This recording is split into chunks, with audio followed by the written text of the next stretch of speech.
Իրանը հարվածել է Նախիջևանին, Ադրբեջանին, Ալիևը սպառնում է Իրանի իշխանություններին, որ պատասխան է տալու, իսկ Նիկոլ Փաշինյանը վերաշկի ուտելը համարում է նորմալ,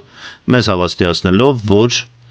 ամեն ինչ վերահսկողության տակ է, հանգիստ կարող ենք ուրախ ապրել, մեր խաղաղությունը վայելել, բայց արդյոք այդպես է։ Եկեք հասկանանք ինչ է տեղի ունեցել։ Մամուլում տեղեկություններ տարածվեց, կադրեր հրապարակվեցին, թե ինչպես է իրանական անօթաչու թռչող սարքը հարված հասցրել, որոշակի վնաս հասցրել,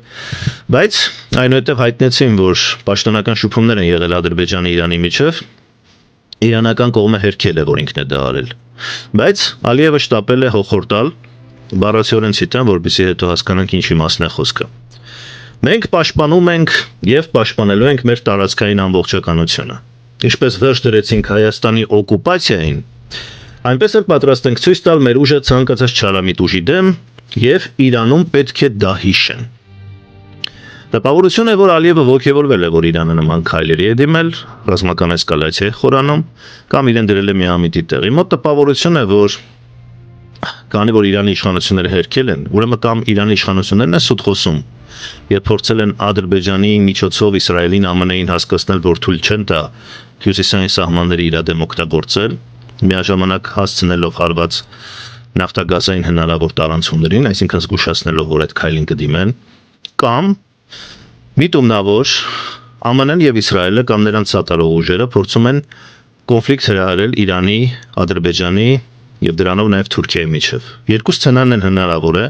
եւ ես կոչ եմ անում սիրելի բարեկամներ, պատերազմող կողմերի որևէ հայտարարություն միանշանակ ճշմարիտ չընդունել։ Կարող են ստել ինչպես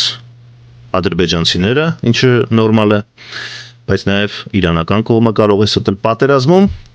այդպիսի մի խոսք կա, առաջին զոհը դա ճշմարտությունն է։ Մեր 2020 թվականի այդ պատերազմում, երբ լսենք հայկական մեդիան հայերը հաղթում են, հեսա կմտնեն Բաքու, երբ լսում ենք ադրբեջանական մեդիան, չնայած այն փակեր այդ ժամանակ, բայց VPN-ով եւ այլ միջոցներով հնարավոր է նայել,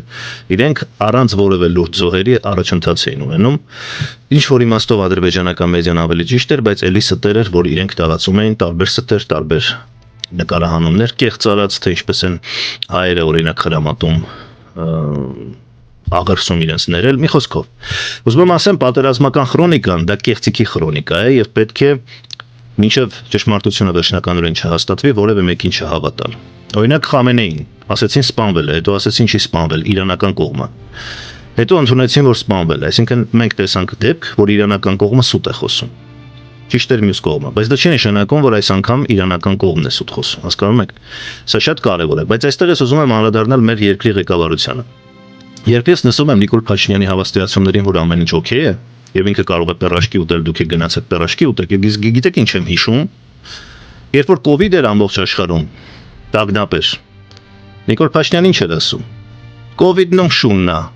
արաղով, պինցետով դիզինֆեկցիա կանենք, հիշում եք։ Վերջին չեղավ, ամենաշատ կովիդի տարածումը եւ նաեւ մահերի թիվ գրանցվեց։ Իհարկե, հետագայում բոլորը մոռացան դրա մասին, բայց մենք տեսնում ենք, որ դա կառավարման ձև է հոգեբանությունը։ Հետո ինչ եղավ։ Ղարաբաղի հարցը գրեթե լուծված է, եթե կռիվով է լուծվելու, ուրեմն համարենք, որ լուծված է, Նիկոլ Փաշինյանն էր հայտարարում։ Հետո ասում էր, ինքը Ղարաբաղի հետ կապ չունի, թող գնան բանակցեն ղարաբաղցիների հետ, հետո Ղարաբաղը Հայաստան էր։ Ինչ եղավ, այսինքն ինքը անընդհատ մեզ համոզել է, որ ամեն ինչ ինքը վերահսկում է, էլի ամեն ինչ ճիշտ է անում։ Ղարաբաղը աղետ եղավ։ Բայց նույնիսկ աղետը կանգնեցնելուց կեսից ինքը նորից մեզ ինչ էր ասում։ Ասում էր, որ եթե մենք մի քիչ մեր նշած զողի չստենք, այսինքն ակնարկում էր, որ ճանաչենք Ղարաբաղ Ադրբեջանի կազմում ինքնավարության կարգավիճակով, աշխարհը մեր կողքին կանգնած է, այսինքն արցախցիների իրավունքները պաշտպանված են, կարող են ապահով լինել։ Ինչ եղավ, եղավ գենոցիդ, էթնիկ զտում, ընդհանրապես հայ չմնաց Արցախում։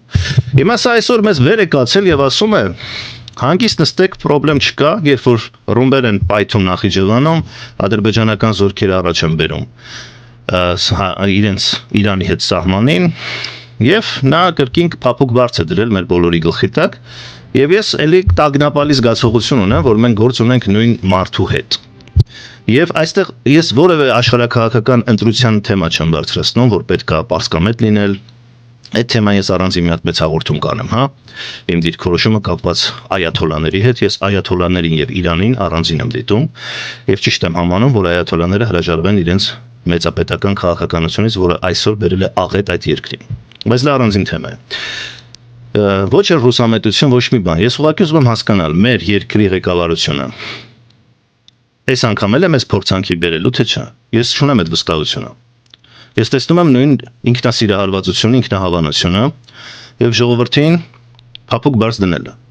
Եվ վտանգը ուղղակի մեր կողքը պտտվում է։ Սա անթույլատրելի վարքագիծ է, սա պետության ղեկավարին հարիր չէ։ Սա պետք է ընդունել եւ պատրաստ լինել այնպիսի սցենարների, որ ասում եմ, աշխարհը դարձել է անկանխատեսելի։ Ռուսաստանը այնտեղ է սպառնում Եվրոպային ընդհանրապես գազ չտալ։ Մի խոսքով պետք է զգոն լինել սիրելի բարեկամներ եւ ընդունել, որ քանի շանս կա, պետք է Հայաստանը իսկապես ունենա այնպիսի ղեկավար, որ կարողանա Հայաստանը հեռու պահել ավելի վտանգավոր զարգացումներից։ Ես չունեմ վստահություն, որ այսօր Հայաստանի ղեկավարությունը դա կարող է անել, որովհետև իր ամբողջ փորձը ցույց է տալիս, որ նա դա ի վիճակի չի անել եւ չի հասկանում, թե ինչպես անել։